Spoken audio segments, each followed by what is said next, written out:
Yeah, mixed birch beer with vodka. Again, mistake. We'll try the birch beer. So birch beer is just not a mixer? Apparently not, guys. Oh, it's I good. love birch beer, but I do not like it mixed with anything else. You have a little jar. So first off, thank you so much for coming to the first storytelling salon of 2013. We took a brief hiatus over the supposedly harshest of the winter months. Some of you that work with me outside might know that may not be correct. But what I'm going to be doing today is, some of you may know about this, some of you may not.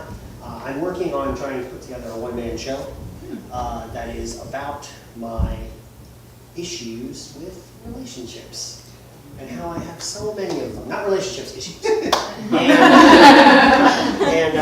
So what I'm doing is I've been formulating a plan of how I want to put it together, and I'm just kind of just give you like the lead in to what I want to do in terms of how I want to have it set up.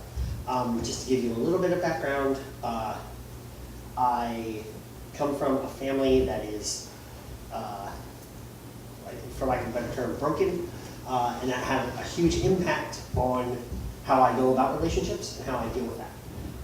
So I'm just going to start where problems began, which are with my grandparents on my father's side. Okay? Woo! All right. So I don't know if any of you have ever been in Western Pennsylvania. Judging by how many of you didn't know what birch beer was, you know, I can say not many of you. But along the Allegheny River, there's a home that used to belong to my grandmother, Anne Marie Curry. Anne Marie Curry, who was born a longer time ago than I can remember. She met a young man when she was still Anne Marie Dunmeyer by the name of Arthur Curry. Now, I don't know for sure if they fell in love. I don't know for sure if they thought that when they looked into each other's eyes, they knew that that was the person they wanted to spend the rest of their lives with. Unfortunately, that's what happened. Because across the river from what used to be my grandmother's house, was a place called the Silver Fox Inn. Now, the Silver Fox Inn was a restaurant and an inn, obviously, that is the famed place, according to my family folklore, where my grandmother and my grandfather sat at a table, and my grandmother leaned across the table and said, "Art, if you don't marry me, I'm going to throw myself and our unborn son into this Allegheny River right now." That is basically my father's experience from that point on. He was raised by my grandparents, and they didn't do much arguing. So that gives you some insight into how my father's upbringing was. Now, my mother, on the other hand, she had parents that intended to have her, they just didn't like her. She was the middle child, and she was kind of abused and kind of mistreated most of her life. So you would think these two lost souls meeting was obviously some kind of serendipitous occasion. Up until very recently, I believed that was the case. I believed that my father asked my mom to go horseback riding, and they went horseback riding together, and they fell in love, and it was so magical, and it was so beautiful. And literally this last week, my mom let me know that that was not the case. What actually happened was my mom had been with a guy by the name of Chuck Reed. She'd been dating him off and on. They started dating when she was 13, when he was 18. And they had a very strange relationship. They only dated because their parents knew each other. She didn't really like him kissing her, anything like that. Which is, like, that makes sense, right? Because he's 18 years old and you're only 13. He probably wants a little more than kissing. But, so he ended up bringing my mom a ring. And my mom turned him down, flat out said, "No, I'm not marrying you." So he started dating this woman by the name of Llewellyn. Well, while he was dating Llewellyn, Chuck's sister made it a point to make sure that he always showed up when my mom was around. Eventually, he left Llewellyn because he thought there was a chance that he might be able to end up with my mom. And because this was a group of people that everybody knew each other, a man by the name of Stephen Curry, who was also friends with Chuck's sister, started dating this woman named Llewellyn. Now, at this point in the story, it's very important. My mom has taken one man away from Llewellyn already.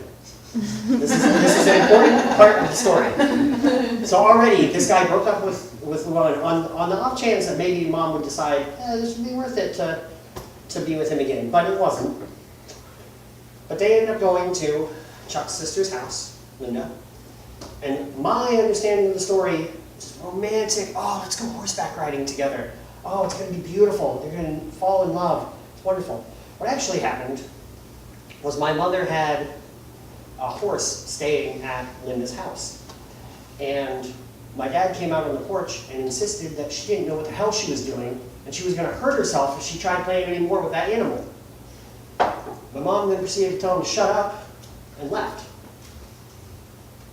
on horseback. Now, while that was going on, Llewellyn was sitting inside with nobody talking to her.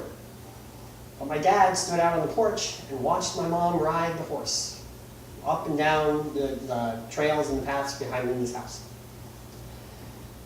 Now, Llewellyn came outside, and again, it's important to remember that it was a group of people, everybody knew each other. Llewellyn came outside and she said to my father, Steve, she said, Steve, I don't like your new friends, and she left. The only new person at that house was my mom. Now, I would like to go, oh man, that's such a beautiful story of how my parents met. Like, oh, it's so great. I wonder what happened after that. What was the storybook romance that they had that led them to the place where they had 3 really great kids, especially me, and like what got them to that point? Well, it turns out the next time my father saw my mother, which I guess would technically be their first date, my father proposed to her, and she said yes. And she picked up everything she owned, and she moved 2.5 hours from anyone she had known to live on the farm with my father in Western Pennsylvania. Now, it's important to bear in mind that the effect that that had on what my parents believed was romance was then passed on to their children. Because for 16 years of my life, there was nothing but fighting. Even after they divorced, there was nothing but fighting. They didn't really want to live with each other. They didn't really want to do what they did. When it came to dating women, I thought taking the advice of my mother was the best thing to do. I thought that she would know what women wanted.